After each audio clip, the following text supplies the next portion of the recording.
Guys, good morning, good evening, good afternoon. My name is Dana, aka Matt Caster, and today we're going to talk about two different plugins, noise removal versus a gate.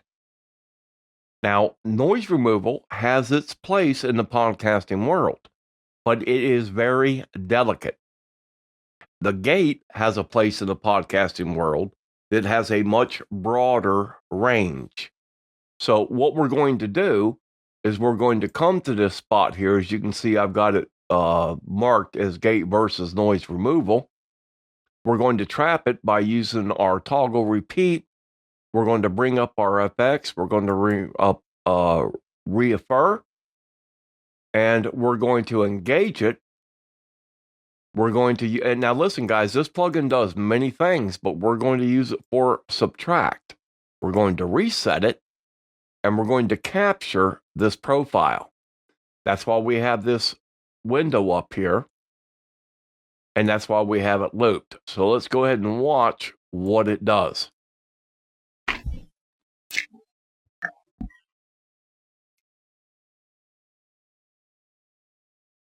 Okay, now at this point, we would unlock this. We do not want it. We've already built the profile. We do not want it to go anymore. Now, let's go back and let's listen to this audio. It's going to be extremely muffled. I'm going to tell you this right now. That's the way noise removal plugins work. If you do not nail them 100% of the time, you will fight them and it will degrade your audio. Okay? So let's listen to this. Is Imaginal Love, a version of which was first presented at the Dallas Institute of Art.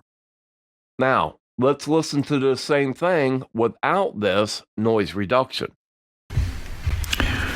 Is Imaginal Love, a version of which was first presented at the... Okay, so as you can see, this plugin does not work for this application. So we're going to go ahead and do away with this. Now we're going to bring up the gate. We're going to engage the gate. Now I've got the gate set, as you can see, at a negative 10.8. Why? Why do I have it set there? How did I know to put that there? Well, let's go ahead and go back to the same thing we were looking at. I'm going to come back over here. I'm going to find this. It's still looped in. I'm going to bring up the VU meter, and now I'm going to watch this meter. So let's watch it as we play it.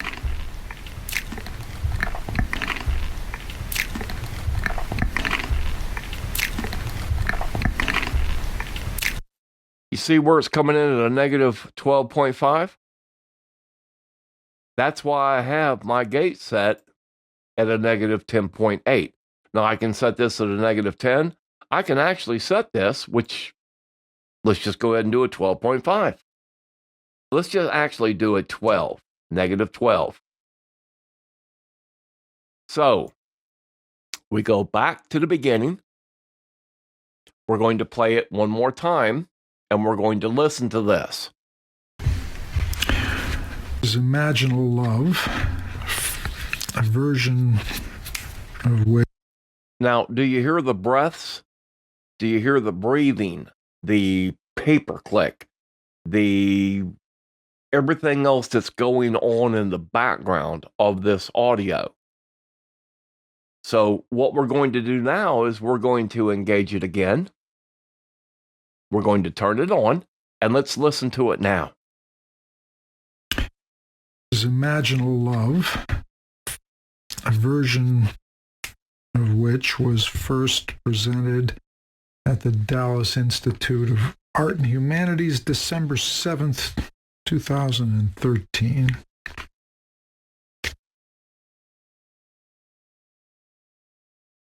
James Hillman opened my path. Now, as you can see, there are some things this is just not going to take out. Now, if I raise my gate up, I'm going to start chopping off his voice. So what do? Well, there are several things you can do. What I do, I come in here and I use the S key and I split it. I come up and I take the volume and I zero it out. Okay? Same thing over here. I know. Let's listen to it again. I come in, I split it. I can come anywhere over here, I split it.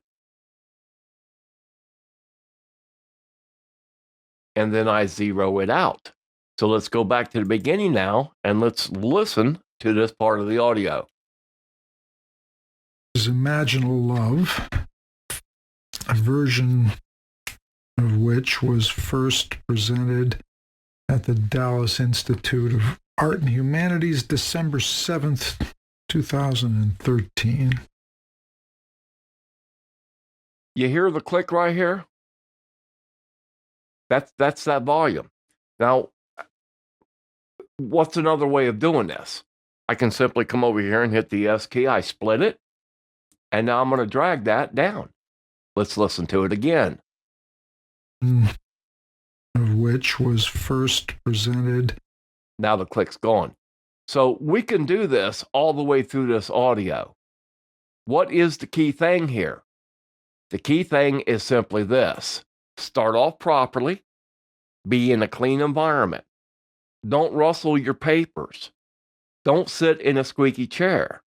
Don't do anything, especially if you're using a condenser microphone that's going to add these noises into your recording, because this is what you're going to get. And then you are going to spend a long time in post-editing to try and remove this if you want a quality recording. If you follow the basic procedures, you will avoid every single bit of this. And you can simply come in and put a gate in and do away with all the other noises you do not want to have in your audio. It's just that simple. All right? God bless. Goodbye. Have a great day. We are out of here.